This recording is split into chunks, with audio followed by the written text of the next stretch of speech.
নিয়ে দীর্ঘদিন ধরে বিভিন্ন রকম জল্পনা কল্পনার পর কিন্তু অবশেষে গতকাল সোমবার নির্বাচন কমিশন পশ্চিমবঙ্গে এসআইআর ঘোষণা করে দিল।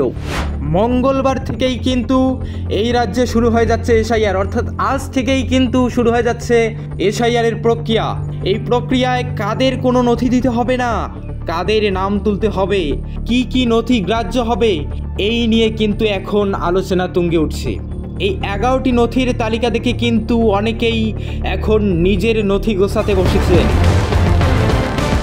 এর পাশাপাশি কিন্তু শুধু পশ্চিমবঙ্গে নয়, পশ্চিমবঙ্গ ছাড়াও কিন্তু 11টি রাজ্যে এসআইআর হতে চলেছে, এমনই কিন্তু জানিয়েছেন নির্বাচন কমিশন। অনেকের মাথায় হাত, কি করতে হবে ভেবে কিন্তু তারা কুল পাচ্ছে না। এর মধ্যে কারা থাকতে পারবেন নিশ্চিন্তে, কারা স্বস্তিতে থাকতে পারবেন, কাদের ঝামেলা হবে, কাদের কোনো রকম ঝঞ্ঝাট হবে না, সমস্ত কিছু কিন্তু ডিক্লেয়ার করে দিয়েছে নির্বাচন কমিশন। চলুন দেখে নেওয়া যাক কি বলেছে নির্বাচন কমিশনের নির্দেশে। প্রথমে আমরা দেখে নেই যে পশ্চিমবঙ্গের ক্ষেত্রে কোন কোন নথি দিতে হচ্ছে, কাদের নথি দিতে হচ্ছে, কাদের দিতে হচ্ছে না। প্রথমেই বলে রাখি, যাদের 2002 সালের বা 2003 সালের ভোটার লিস্টে নাম রয়েছে তাদের কিন্তু কোনো রকম কোনো নথি দিতে হচ্ছে না। তাদের শুধুমাত্র অ্যানুমেরেশন যে ফর্মটা রয়েছে সেই অ্যানুমেরেশন ফর্মটা ফিল আপ করে জমা করলেই কিন্তু হয়ে যাচ্ছে। সেই সাথে আরও একটি সুখবর দিয়েছেন নির্বাচন কমিশন, যে যাদের 2002 বা 2003 ভোটার লিস্টে নাম নেই, তাদের বাবা মায়ের যদি ভোটার লিস্টে নাম থাকে 2002 অথবা 2003, তাহলেও কিন্তু তাকে কোনো রকম নথি দেখাতে হবে না। শুধুমাত্র তাকে অ্যানুমেরেশন ফর্মটা ফিল আপ করে জমা করলেই কিন্তু তারও হয়ে যাবে, অর্থাৎ তারও নাম ভোটার তালিকায় থাকবেই। অর্থাৎ আমাদের সামনে একেবারেই ক্লিয়ার, একেবারেই পরিষ্কার হয়ে যাচ্ছে যে যাদের নাম 2002 বা 2003 তালিকায় রয়েছে এবং যাদের বাবা মায়ের 2002 বা 2003 তালিকায় রয়েছে তাদের কিন্তু কোনো রকম কোনো নথি দেখাতে হচ্ছে না। যদি বাবা মায়েরও 2002 বা 2003 তালিকায় নাম থাকে তাহলেও কিন্তু তাকে কোনো রকম নথি দেখাতে হচ্ছে না। এবার নথি তাহলে কার ক্ষেত্রে দেখাতে হচ্ছে? যাদের কোনো রকম তালিকায় নাম নেই, অর্থাৎ 2002 তালিকাও নাম নেই, 2003 যে ভোটার লিস্ট রয়েছে সেখানেও তাদের নাম নেই, তাদের পরিবারের নাম নেই, তাহলে কিন্তু তাকে যে 11টি ডকুমেন্টের কথা বলেছে, অর্থাৎ এই 11টি ডকুমেন্ট হচ্ছে কেন্দ্রীয় অথবা রাজ্য সরকারের যে কর্মী হিসাবে কাজ করেছেন অথবা পেনশন পান এমন কোনো পরিচয়পত্র, অথবা 1987 সালের 1 জুলাইয়ের আগের ব্যাংকের, পোস্ট অফিসের বা এলআইসি স্থানীয় প্রশাসনের দেওয়া যে কোনো নথি, এবং যদি বার্থ সার্টিফিকেট থাকে বা পাসপোর্ট থাকে এগুলো কিন্তু দেখাতে পারবেন। যদি এগুলোও না থাকে তাহলে মাধ্যমিক বা তার পরের শিক্ষাগত যোগ্যতার সার্টিফিকেট, রাজ্য সরকারের উপযুক্ত কর্তৃপক্ষের দেওয়া বাসস্থানের শংসাপত্র, অথবা যদি এটাও না থাকে তাহলে ফরেস্ট রাইট সার্টিফিকেটের যে কপি রয়েছে সেটা আপনারা দিতে পারেন, অথবা জাতিগত শংসাপত্র অর্থাৎ এসটি, এসসি, ওবিসি সার্টিফিকেট যদি আপনাদের থাকে তাহলে সেটাও কিন্তু আপনারা দেখাতে পারবেন। যদি এগুলোও না থাকে তাহলে কিন্তু কোনো নাগরিকের ন্যাশনাল যে রেজিস্টার সার্টিফিকেট রয়েছে বিভিন্ন জায়গায় কিন্তু দেওয়া হয়েছে, যদি এরই সার্টিফিকেট থাকে তাহলেও কিন্তু সেটা দেখাতে পারবেন। স্থানীয় প্রশাসনের দেওয়া পারিবারিক যে রেজিস্টার সার্টিফিকেট, জমি অথবা বাড়ির দলিল কিন্তু আপনারা দেখাতে পারবেন। এই ডকুমেন্টগুলো যদি না থাকে তাহলে কিন্তু আপনারা শেষ পর্যন্ত সুপ্রিম কোর্টের নির্দেশ অনুযায়ী পরিচয়পত্র হিসাবে কিন্তু আধার কার্ড আপনি দেখাতে পারবেন। আবারও বলে রাখি, যদি এই সমস্ত ডকুমেন্ট না থাকে, শেষ পর্যন্ত খুঁজতে খুঁজতে কোথাও পাইলেন না, তখন কিন্তু আপনাকে সুপ্রিম কোর্টে অর্ডার যেহেতু রয়েছে যে পরিচয়পত্র হিসেবে কিন্তু আধার কার্ডটা আপনি দেখাতে পারবেন। তবে তা দেখিয়ে যদি নাগরিকত্ব দাবি করেন তাহলে কিন্তু সেটা হবে না। অর্থাৎ নির্বাচন কমিশন কিন্তু একেবারেই যখন আপনি আবেদন করলেন আধার কার্ড দিয়ে, তখন কিন্তু তারা স্পষ্টভাবে খুঁটিয়ে কিন্তু দেখবে যে সত্যি আপনি এখানকার নাগরিক নাকি বাইরে থেকে এসছেন, কোনো মানে অন্য কোনো কান্ট্রি থেকে এখানে এসছেন।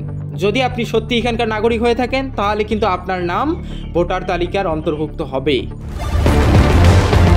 কমিশনের বক্তব্য যে এসআইআর করে সব ভোটারের নাম নতুনভাবে নথিভুক্ত করা হবে, অর্থাৎ ভোটার তালিকায় যেন একজন বৈধ ভোটারের নামও বাদ না যায়, এই দিকে আমাদের কড়া পদক্ষেপ থাকবেই। এবং সেই সাথে একজন যাতে অবৈধ ভোটার যেন না থাকে ভোটার তালিকায়, তা একদম নিশ্চিত করা হবে। তিনি আরও বলেন যে প্রথম দফায় কিন্তু বিহারে এসআইআর কমপ্লিট হয়ে গেছে, এবার দ্বিতীয় দফায় কিন্তু 12 রাজ্যে এবং কেন্দ্রশাসিত অঞ্চলে কিন্তু এসআইআর হবে। গত সোমবার এমনটাই কিন্তু ঘোষণা করলেন মুখ্য নির্বাচন কমিশনার জ্ঞানেশ কুমার। অর্থাৎ পশ্চিমবঙ্গ ছাড়াও কিন্তু তামিলনাড়ু, উত্তরপ্রদেশ, রাজস্থান, ছত্তিশগড়, গোয়া, গুজরাট, কেরল, লাক্ষাদ্বীপ, মধ্যপ্রদেশ, পুদুচেরি, আন্দামান নিকোবর এইসব রাজ্যেও কিন্তু এসআইআর হবে। এর মধ্যে যেহেতু পশ্চিমবঙ্গ, তামিলনাড়ু, গোয়া, গুজরাট, পুদুচেরিতে পরের বছর অর্থাৎ 2026 বিধানসভা ভোট, উত্তরপ্রদেশে 2027 সালে বিধানসভা নির্বাচন, আসামেও কিন্তু পরের বছর বিধানসভা নির্বাচন রয়েছে, তবে সেখানে কিন্তু এখন এসআইআর হচ্ছে না। আসামে কিন্তু এখন এসআইআর হচ্ছে না, কারণ হিসেবে কমিশন জানিয়েছে যে সেখানে নাগরিকত্বের যে বিধি সেটা কিন্তু বাকি দেশের থেকে, বাকি রাজ্যের থেকে ভিন্ন।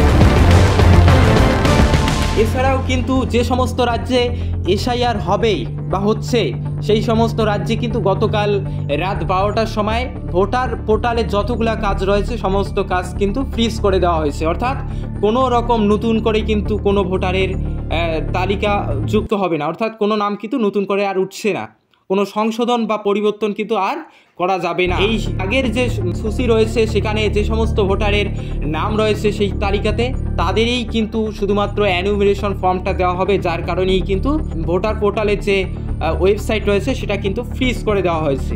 এছাড়াও কিন্তু কবে কোন প্রক্রিয়ায় কাজ হচ্ছে সেটাও কিন্তু জানিয়ে দিয়েছেন। কমিশন জানিয়েছেন যে মঙ্গলবার থেকেই কিন্তু শুরু হচ্ছে অ্যানুমিনেশন ফর্ম ছাপা এবং বিএলওদের প্রশিক্ষণের কাজ চলবে 3 নভেম্বর পর্যন্ত। বাড়ি বাড়ি গিয়ে কিন্তু অ্যানুমিনেশন ফর্ম দেওয়া হবে 4 নভেম্বর থেকে 4 ডিসেম্বর পর্যন্ত, অর্থাৎ 1 মাস কিন্তু ফর্ম বিতরণ করা হবে। এরপরেই কিন্তু যখন ফর্ম ফিল আপ হয়ে যাবে খসড়া ভোটার তালিকা প্রকাশিত হবে 9 ডিসেম্বর। এই তালিকা নিয়ে অভিযোগ থাকলে তা 9 ডিসেম্বর থেকে 8 জানুয়ারির মধ্যে কিন্তু জানাতে হবে। এরপরে কিন্তু অভিযোগ শোনা এবং খতিয়ে দেখার কাজ চলবে 9 ডিসেম্বর থেকে 31 জানুয়ারি পর্যন্ত এবং শেষ পর্যন্ত চূড়ান্ত তালিকা প্রকাশিত হবে 2026 সালের 7 ফেব্রুয়ারি। সেই সাথে এসআইআরের কী কাজ, কার কী কাজ সেটাও কিন্তু একদম পরিষ্কারভাবে ডিক্লিয়ার করে দিয়েছে। বিএলওরা কিন্তু বাড়ি বাড়ি গিয়ে ফর্ম দিবেন এবং তা সংগ্রহ করবেন। ইআরও যারা রয়েছেন তারা কিন্তু ভোটার তালিকা তৈরি করবে, দাবি আপত্তি শুনানি এবং চূড়ান্ত তালিকা প্রকাশ করবে যারা ইআরও রয়েছে, আর যারা এআরও রয়েছেন তারা কিন্তু ইআরওদেরকে সহায়তা করবেন। ইআরওর সিদ্ধান্তের বিরুদ্ধে প্রথম আপিল শুনবেন ডিএম এবং ডিএম এর সিদ্ধান্তের বিরুদ্ধে দ্বিতীয় আপিল শুনবেন কিন্তু মুখ্য নির্বাচন আধিকারিক যে রয়েছেন পশ্চিমবঙ্গের, সে কিন্তু শুনবে। অর্থাৎ এই থেকে স্পষ্ট, যদি আপনার কোনো রকম আপত্তি অভিযোগ থাকে তাহলে কিন্তু আপনি সরাসরি ইআরওকে আবেদন করতে পারবেন। যদি ইআরও যদি আপনার আপত্তি না শোনে বা অভিযোগ না শোনে তাহলে কিন্তু আপনি ডিএমকে অভিযোগ জানাতে পারবেন। এবং প্রত্যেকটা জেলায় কিন্তু হেল্প ডেস্ক তৈরি করা হয়েছে, সেই হেল্প ডেস্ক নাম্বারও দেওয়া রয়েছে, সেখানে কিন্তু আপনারা যোগাযোগ করতে পারবেন। সর্বশেষ আপনাদের আবারও বলে রাখি যে আপনারা কোনো রকম আপনাদের টেনশন করার দরকার নেই, যেহেতু ইলেকশন কমিশন একেবারেই ডিক্লিয়ার করে দিয়েছে যে যাদের 2003 অথবা 2002 সালের তালিকায় আপনার অথবা আপনার পরিবারের নাম রয়েছে তাহলে কিন্তু আপনাকে কোনো রকম কোনো টেনশন করতে হচ্ছে না, অর্থাৎ আপনার কোনো নথি দিতে হচ্ছে না। তো তাহলে আপনি টেনশন করবেন কেন? আপনার কোনো রকম টেনশন করার দরকার নেই। বিএলও আসবে, একটা নির্দিষ্ট ফর্ম দেবে, এনুমারেশন ফর্ম, সেই অ্যানুমিনেশন ফর্মটা আপনারা সঠিকভাবে ফিল আপ করে কিন্তু যে বিএলও রয়েছে তাকে জমা করবেন, তার কাছে জমা করে দিবেন। সেই সাথে যাদের 2002 অথবা 2003 তালিকায় যাদের নাম অথবা যাদের পরিবারের নাম নেই তাদেরও কিন্তু কোনো রকম টেনশন করতে হচ্ছে না। তারা তাহলে কি করবেন? তারা কিন্তু যে 11টি নথির কথা উল্লেখ করেছে নির্বাচন কমিশন, সেই 11টি নথির মধ্যে যে কোনো একটি নথি আপনারা দিতে পারেন। যদি এই 11টি নথির মধ্যে একটা নথি আপনার থাকে তাহলে কিন্তু আপনার নাম ভোটার তালিকার অন্তর্ভুক্ত হবে। এবং যদি এই 11টি তালিকার মধ্যে নাও থাকে তাহলেও কিন্তু আপনাকে কোনো টেনশন করতে হচ্ছে না। যদি আপনি এখানকার সত্যিকারের নাগরিক হয়ে থাকেন তাহলে কিন্তু আপনি আপনার যে আধার কার্ড রয়েছে সেটা দিয়ে কিন্তু আপনি আপিল করতে পারবেন। যখন আপনি আপিল করলেন সঙ্গে সঙ্গে কিন্তু ইলেকশন কমিশনের তরফে কিন্তু আপনার সমস্ত ডিটেলস খুঁটিয়ে দেখা হবে যে আপনি সত্যিকারে এখানকার নাগরিক নাকি বহিরাগত কোনো দেশ থেকে এসেছেন নাকি আলাদা কোনো কান্ট্রি থেকে ভারতবর্ষে এসে বসবাস করছেন। যদি আপনি এখানকার নাগরিক হয়ে থাকেন তাহলে অবশ্যই আপনার নাম ভোটার তালিকার অন্তর্ভুক্ত হবে। আর যদি বহিরাগত হন তাহলে কিন্তু আপনার নাম ভোটার তালিকায় অন্তর্ভুক্ত হচ্ছে না। সেই সাথে ইলেকশন কমিশন কিন্তু এও জানিয়ে দিয়েছে যে যারা মারা গিয়েছে অথবা দুই জায়গায় যাদের ভোটার নাম রয়েছে তাদের কিন্তু ওখানে ধরা পড়বে, তাদের নামগুলো কিন্তু বাতিল করা হবে। এছাড়াও কিন্তু যারা পরিযায়ী শ্রমিক রয়েছে বিভিন্ন রাজ্যে বিভিন্ন জায়গায় গিয়ে তারা কাজ করে থাকেন, তাদের জন্য কিন্তু ইলেকশন কমিশন একদম বিরাট বড় একটা সুখবর দিয়েছেন। আপনি যেখানে রয়েছেন সেখানেই বসেই কিন্তু অনলাইনের মাধ্যমে ফর্ম ফিল আপ করে জমা করতে পারবেন। এটা কিন্তু একেবারেই একটা বিশাল বড় সুখবর। সুতরাং যারা বাইরে থাকেন তাদের কিন্তু আর বাড়িতে আসার কোনো প্রয়োজন পড়ছে না, আপনারা সেখানে বসেই কাজ করতে পারবেন। কিভাবে এই online form fill up complete করবেন, কিভাবে আবেদনটা কমপ্লিট করবেন, আমি কিন্তু বিস্তারিত এ নিয়ে কিন্তু একটা আলাদা ভিডিও তৈরি করব, সেটা আপনারা অবশ্যই দেখবেন এবং সেখান থেকে কিন্তু অবশ্যই আপনারা আবেদন করবেন, নইলে আপনার নাম ভোটার তালিকায় কিন্তু থাকবে না। আপনাদের আবারও বলে রাখি, যাদের অ্যানুমিনেশন ফর্ম দেওয়া হবে সঙ্গে সঙ্গেই কিন্তু আপনারা 2002 এবং 2003 সালের ভোটার তালিকাটা খুঁজবেন যে আপনার এবং আপনার পরিবারের নাম রয়েছে কিনা। যদি থাকে ভালো, না থাকলে আমি যে পদ্ধতির কথা বললাম সেই পদ্ধতিতে আপনারা আবেদন করবেন, অবশ্যই আপনার নাম ভোটার তালিকায় থাকবে। তো ভিডিওটি সকলের মাঝে শেয়ার করে দিন যাতে সবাই জেনে উপকৃত হয়। সকলেই ভালো থাকবেন, সুস্থ থাকবেন, দেখা হবে পরবর্তী ভিডিওতে।